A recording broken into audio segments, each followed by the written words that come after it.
Greetings and welcome to the last session of our study on the intertestamental eras known as the Silent Years. Our last handout of our study, which is the outline for this session, has been uploaded to the online class. You can log on to the online class to get your handout and or review other lectures by using this address. I've really enjoyed our class, and although the residential class was interrupted, our online class was able to assist us in completing our study. So, as I promised, you got your money's worth. Today, we study the advent of Rome. First, let's do a quick review of our previous eras. The Exile Era.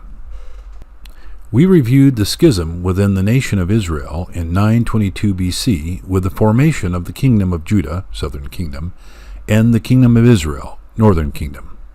We also reviewed the fall of Samaria in 722 BC. Otherwise known as the captivity and end of the Kingdom of Israel, being the Northern Kingdom, by the Assyrians. After that, we began our study of the Exile era in 586 BC, with the fall of the Southern Kingdom of Judah, with its first and second deportation by the Babylonians. We discussed the spiritual bewilderment, disorientation, homesickness, and abandonment felt by the exiles, with the prophets like Jeremiah, Ezekiel, and Isaiah who were sent to speak to them. The Persian era. In 538 BC, we noted the Edict of Cyrus and the difficulties and successes of the first and second return to Judea and the disagreement with the Samaritans. We also noted some great leaders like Zerubbabel and prophets in Nehemiah, Zechariah, and Ezra. We also learned that this era saw the close of the prophetic age and the rise of the scribe and the developing political role of the high priesthood. The Greek era. In 332 BC, Alexander the Great brought Hellenism to the Holy Lands. We reviewed the cultural impact and Jewish struggle with Hellenism's influences, which created two Jewish centers of thought, one in Alexandria through the diaspora, and the other in Jerusalem. We noted the rise of Antiochus IV Epiphanes and his brutal reign that brings in the Maccabean era. The Maccabean era. We studied the Jewish war for independence waged by the Hasmonean family, who became known as the Maccabees, beginning in 175 BC, a family whose power and successes lead the nation of Israel to its greatest zenith since the days of King David. Along with the rise in stature and influence came an internal national struggle of faith and politics that bubbles forth religious parties and sects reflected in the New Testament.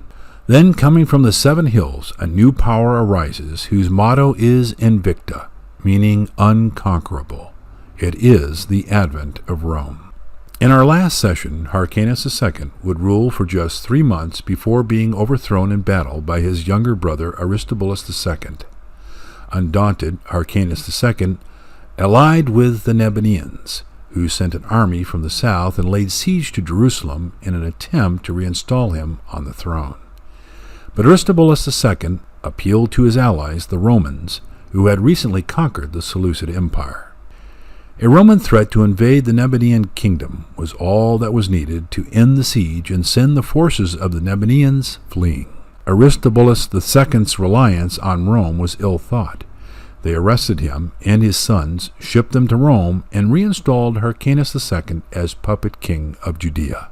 Yet the real power lay in the hands of Antipater the Endymion, a convert to Judaism and a servant of Roman interests in the region. In 57 BC, the Roman Senate released Aristobulus II and his sons from captivity, but he and his eldest son, Alexander, died shortly after. The last remaining son, Antigonus II Amathasius, tried to obtain control of Judea by appealing to Julius Caesar during his visit in Syria in 47 BC. But Caesar was not swayed.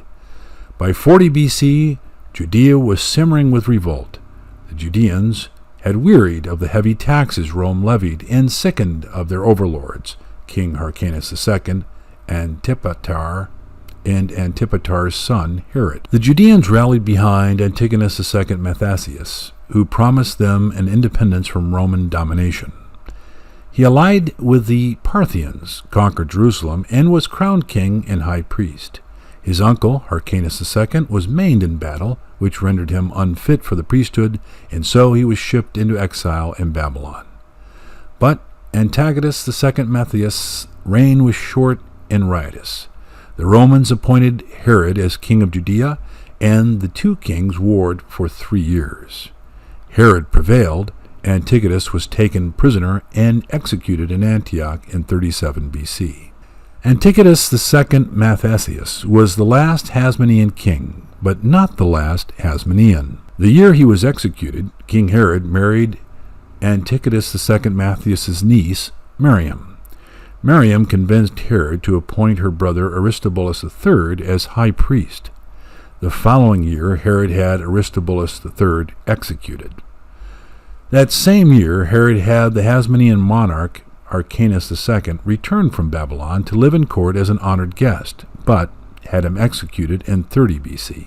And that ended the male Hasmonean line.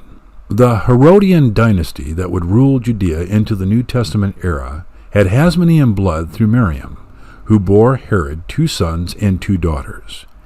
In their assimilation, they were a far, far cry from the family of priests from Modin, who, centuries before, had raised the hammer of revolt against the Hellenization of Judea.